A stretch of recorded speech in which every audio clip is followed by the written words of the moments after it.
The PS5 Pro announcement with that ridiculous price tag really ticked me off. Like, why are we still chasing insane graphics? Seriously, do developers even need to keep pushing this? Not every game has to look like real life, and I'm not talking about the usual graphics don't matter cliche. They do matter to an extent. But come on, new consoles, new graphics cards every single year. It's out of control. Enough is enough. So in this video, I'm breaking down 10 games that prove hyper-realistic graphics don't make a great game. It's the story, gameplay, and let me be clear, art style that actually matter. Not this obsession with realism, real-time shadows, and all that nonsense. Alright, so let's jump into the first game on this list.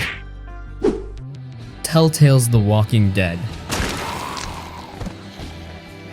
Telltale's The Walking Dead is the perfect example of why hyper-realistic graphics don't make or break a gaming experience. From the moment you step into this world, it's clear that the game isn't trying to mimic reality. Instead, it embraces a comic book-inspired art style that feels like a natural extension of the Walking Dead graphic novels, but let's be honest, nobody plays this game for jaw-dropping visuals. What keeps you glued to the screen is the gripping story and the emotional roller coaster that comes with every choice you make. The real magic here isn't in some fancy lighting engine or cutting-edge graphics, it's in the characters. The bond between Lee and Clementine is what makes this game unforgettable. The game pulls you into their relationship, making you care more about their survival than anything else. When you're faced with impossible choices, deciding who lives, who dies, or how to protect Clementine, those decisions hit hard. And not because of how it looks, but because of how much you care about the story and the people in it. This is where The Walking Dead shines. It doesn't need real-time shadows or ultra-realistic facial animations to make you feel something. The weight of your decisions, the fear of loss,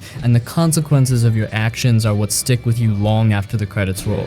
One we're looking for is still in the neighborhood. Oh shit. In fact, would hyper-realistic graphics have made the story better? Probably not. If anything, the stylized art creates a timeless feel that doesn't date the game. Even now, years later, it holds up because it focuses on what truly matters: storytelling, atmosphere, and player immersion. So, while everyone's out there chasing the next-gen visuals, Telltale's The Walking Dead proves that none of that matters if your story isn't compelling. This game didn't need to blow your mind with high-end graphics. It hit you straight in the gut with emotional storytelling, and that's something not even the best-looking games can always deliver.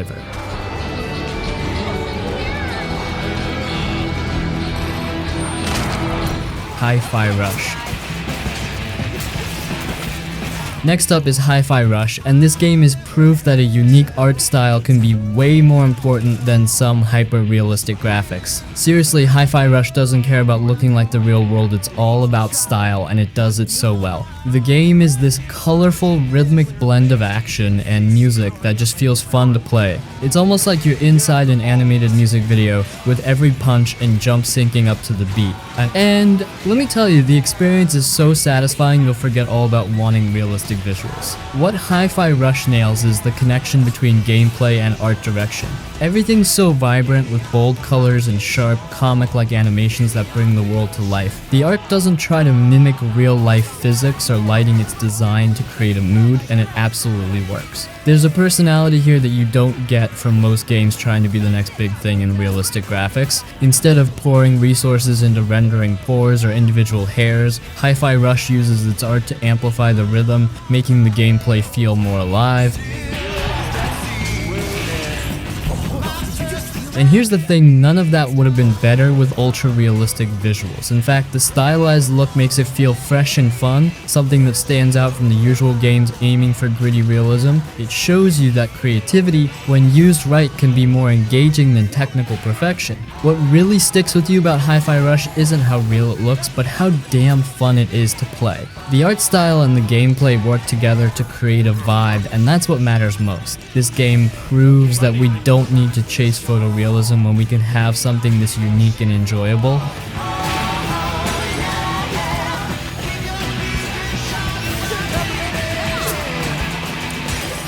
Firewatch.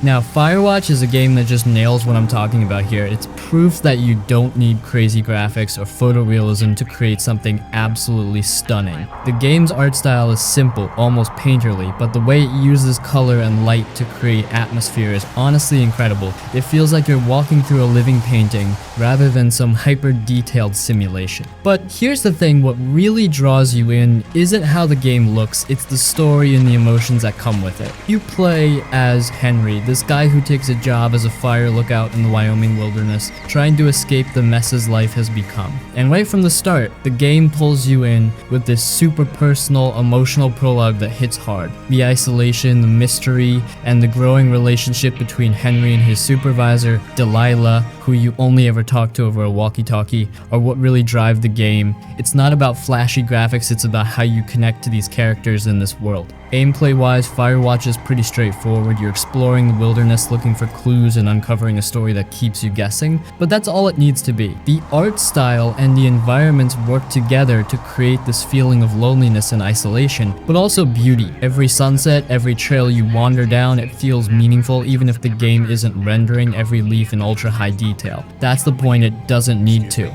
People take this job to get away from something, so what's wrong? The game's strength lies in how it tells its story, how it makes you feel. You're not going to remember Firewatch because of the graphics tech behind it. You're going to remember the conversations you had with Delilah, the sense of being alone in the wilderness and that lingering tension of not knowing what's really going on. It's a perfect example of how less can be more when it comes to visuals. The art style supports the narrative, rather than trying to wow you with over-the-top realism. In the end, Firewatch proves that a great story, memorable characters, and a unique atmosphere are what make a game truly stand out. The art style complements all of that rather than trying to overshadow it with unnecessary visual effects. That's why Firewatch works and why it sticks with you long after you've finished playing.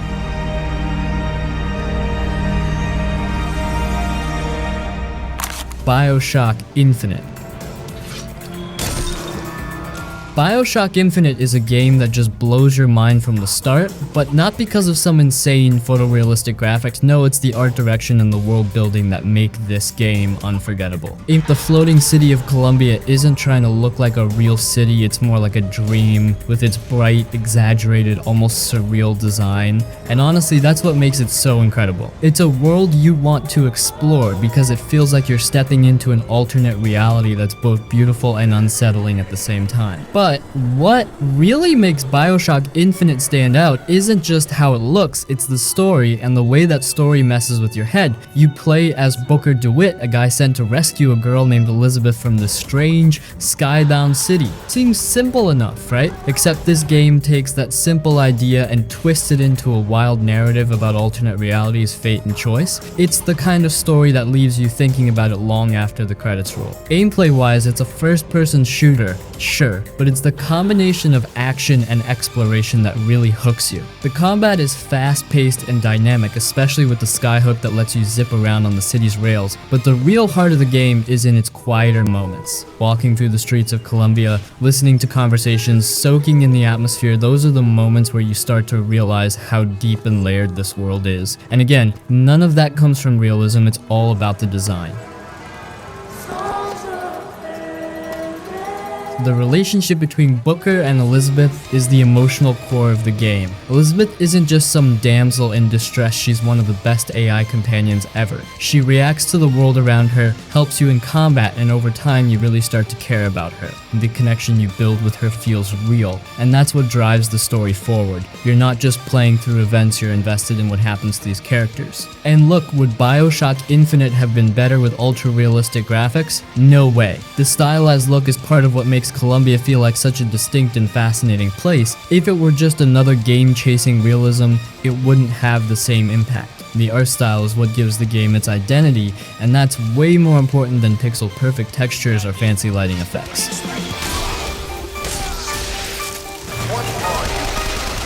Before we continue the video, huge thanks to Instant Gaming for sponsoring today's video. If you're looking to grab top games at killer prices, you need to check them out.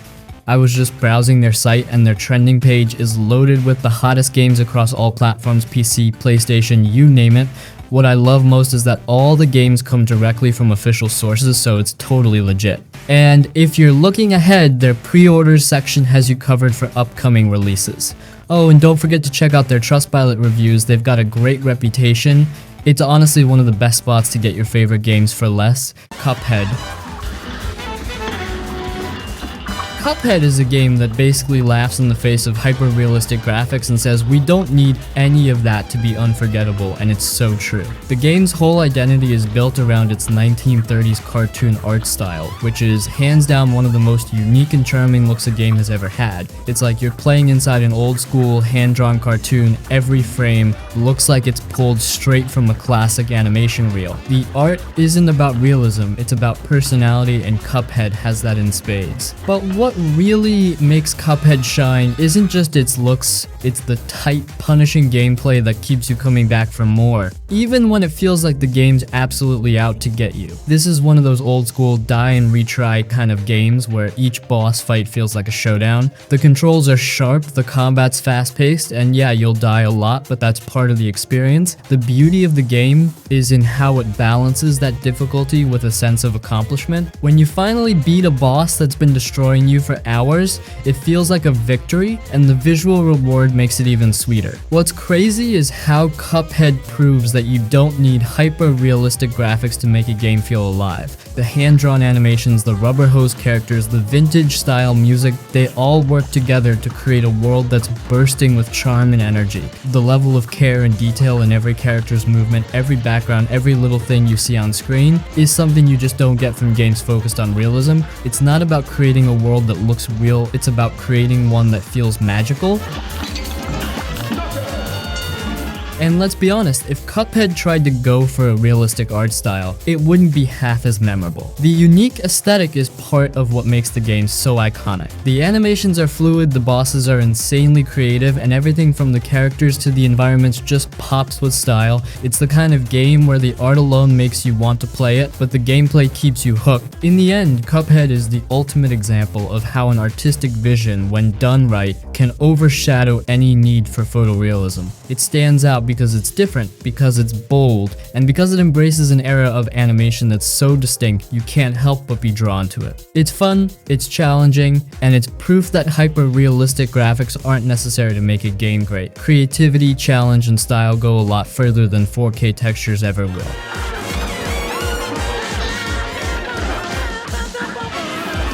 Hollow Knight. Hollow Knight is one of those games that absolutely proves you don't need fancy graphics or high-end tech to create a masterpiece. The art style here is hand-drawn, and honestly it's gorgeous in a way that hyper-realistic games just can't touch. The world of Hollow Knight is dark, atmospheric, and full of detail, but it's all done with this minimalist 2D style that feels like it was carefully crafted, not just pumped out by an engine trying to simulate reality. What makes Hollow Knight really stand out is its gameplay and world design. You're thrown into this huge interconnected world called Hallownest, and it's up to you to explore it at your own pace. The game doesn't hold your hand, it lets you get lost, figure things out, and slowly uncover this haunting, tragic story about a forgotten kingdom. And that's where the magic is, it's all about discovery. You feel like an explorer diving deeper into this mysterious world, and every new area you stumble upon feels like a reward for your curiosity. The gameplay itself is tight, responsive, and difficult, but not in a way that feels unfair. The combat is precise, with every swing of your nail, basically your sword, and every movement feeling satisfying. And then there are the bosses. Each one is unique with their own patterns and challenges, and beating them feels like a real accomplishment. But here's the thing, none of this experience relies on cutting-edge graphics. It's all about the atmosphere, the gameplay, and how immersed you become in this beautifully strange world.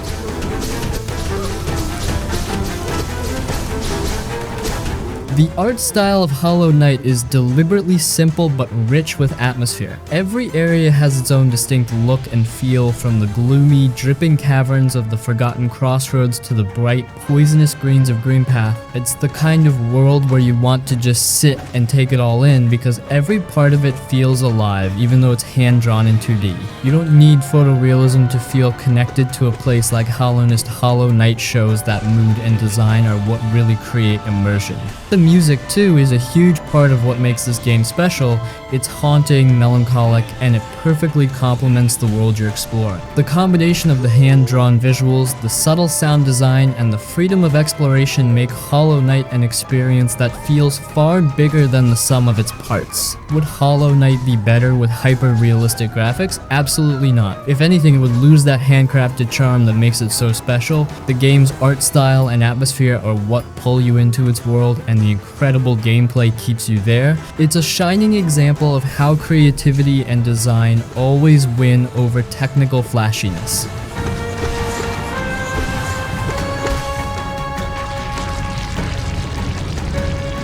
Sunset Overdrive.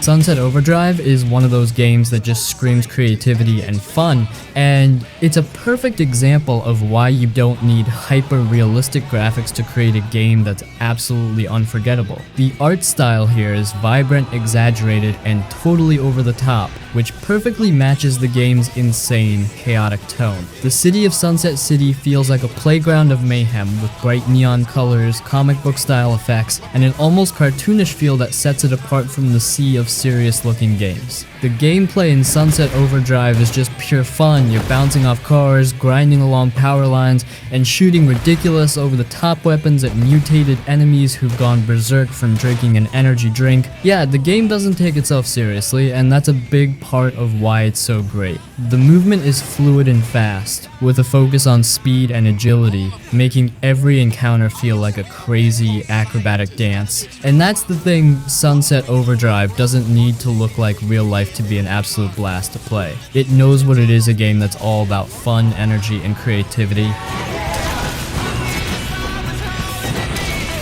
The art style is a huge part of why Sunset Overdrive works so well. It's loud, it's colorful, and it doesn't care about realism. The city feels like it's straight out of a comic book with ridiculous explosions and effects that feel like they were ripped from a Saturday morning cartoon. Every moment in the game feels like it's there to entertain you, and that's what makes the experience so refreshing. While other games are trying to be as gritty and lifelike as possible, Sunset Overdrive is just having fun with itself.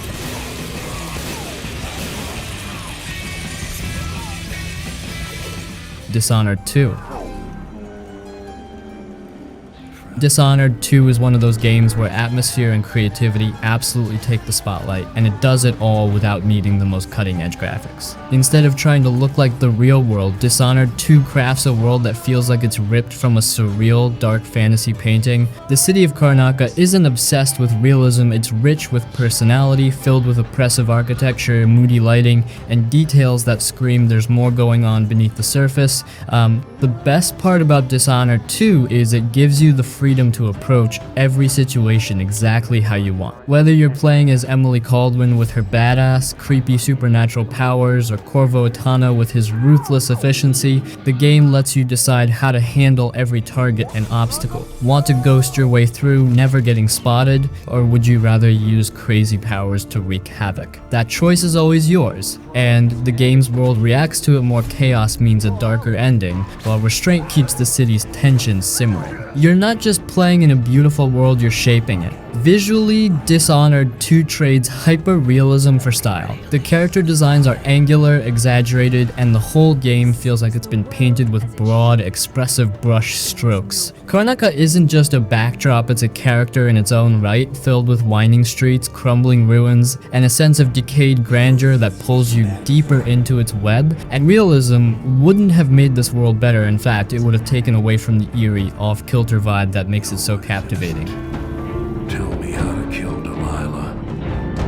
But what makes Dishonored 2 truly special is the level of immersion it achieves through its world building. The game encourages you to look around, to experiment, to uncover hidden stories and secrets tucked away in every corner of Karnaca. And even though it's not going for photorealism, it's so visually engaging that you can't help but stop and take in the scenery. The gameplay is where Dishonored 2 hooks you for the long haul. It's a blend of tight, reactive combat and deep, strategic stealth. But here's the thing, you don't feel like the game is forcing you to play a certain way. You create your own style, whether it's sneaking past guards or leaving behind a trail of bodies, and that flexibility makes every encounter feel personal. The supernatural powers are ridiculously cool, to Emily's domino power, where you link enemies' fates together never stops being satisfying. Every ability feels like it has weight and impact, and the level design gives you the playground to really use them. At its core, Dishonored 2 is about choices not just in the story, but in how you interact with the world. It's not about how real the game looks, but how real it feels to navigate its intricacies, test its systems, and outthink your enemies. The distinct art style, the freedom to play your way, and the weighty moral choices are what make Dishonored 2 an unforgettable experience. In the end, Dishonored 2 doesn't need to look like real life, it needs to feel like its world, and it does that so well you'll remember it long after you've moved on to the next game.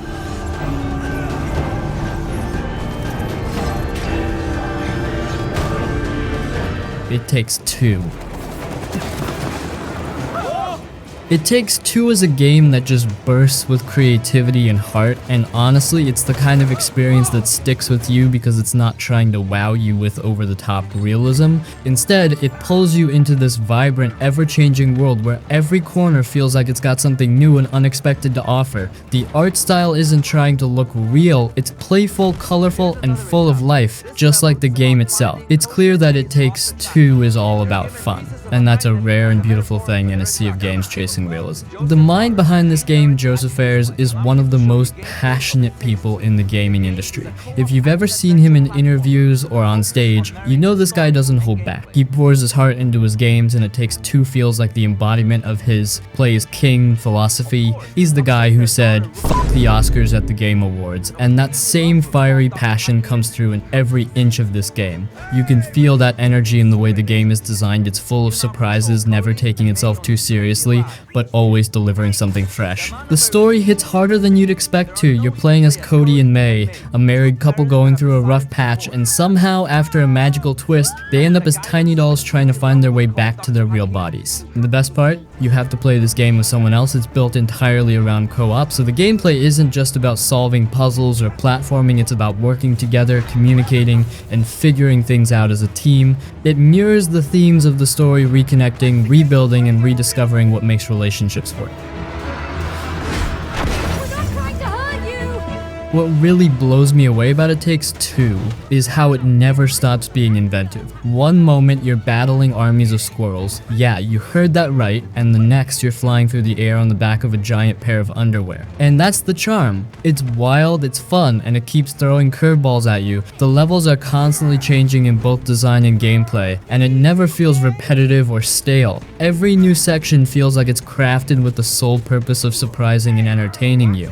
Visually, it's not about looking like the real world, it's about creating a world where toys, tools, and random household objects come to life. It's like stepping into a Pixar movie, with every level designed to feel like its own miniature adventure. And honestly, the art style fits so perfectly with the game's tone. Hyper-realism would have completely ruined the magic. You don't want real when you're fighting living vacuum cleaners or bouncing on a bed of nails. You want something imaginative and over the top. And that's exactly what It Takes Two delivers.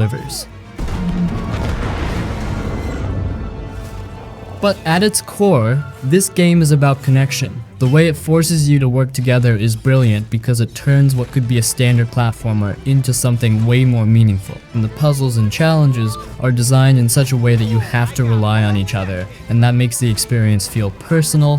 It's fun, but it's also about teamwork and communication, which ties back to the heart of the story itself. Joseph Fares really nailed it with this one. He didn't just make a game, you can tell he made something that means a lot to him. It's playful, it's imaginative, and most importantly, it's something that brings people together. In a world where so many games are trying to be the biggest and most realistic, It Takes Two stands out by being full of heart, creativity, and passion.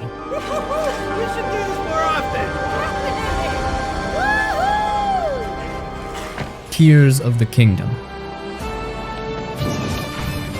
Tears of the Kingdom is one of those games that reminds us exactly why we don't need hyper-realistic graphics to create a breathtaking experience. This game takes the formula breath of the Wild Mastered and cranks the creativity up to 11, proving once again that it's not about pixel perfect visuals, it's about building a world so alive, so full of wonder, that you get lost in it without even thinking about the graphical limitations. What's so special about Tears of the Kingdom is the sense of freedom it gives you. You're back in the open world Hyrule, but this time it's more expansive with floating islands and caves that make the map feel like it has layers upon layers of discovery. The art style is the same CL shaded look from Breath of the Wild, but it feels refined, sharper in some ways without losing that sense of whimsy and adventure. It's gorgeous, but not in a way that's trying to look like real life. It feels like a world you want to explore because it's designed to be visually inviting, not realistic.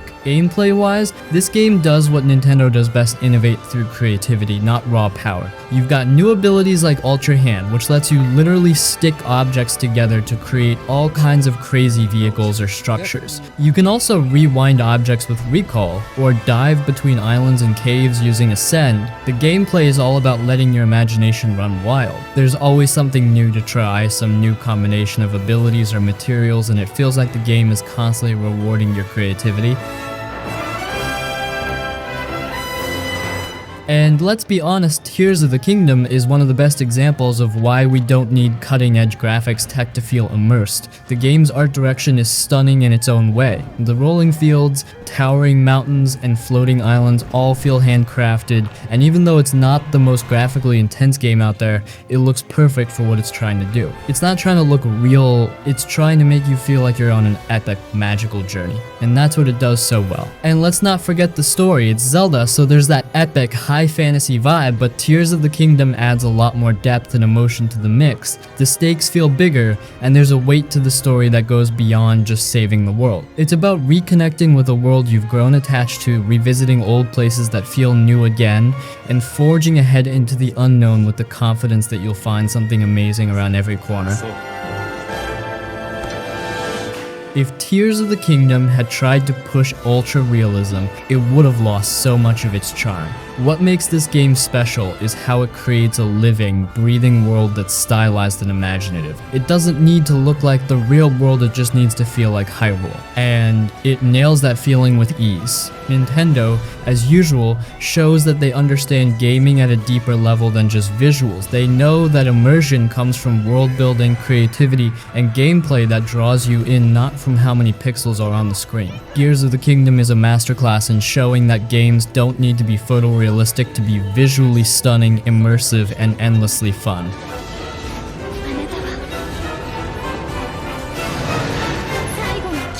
Well everyone, that was all for this video. I hope you enjoyed. Maybe developers and publishers stop with this graphic stuff soon. Some examples of max graphics possible can be Uncharted 4, Red Dead Redemption 2, and The Last of Us. We don't need any more than that anyways. I will see you in the next video. Have a good day.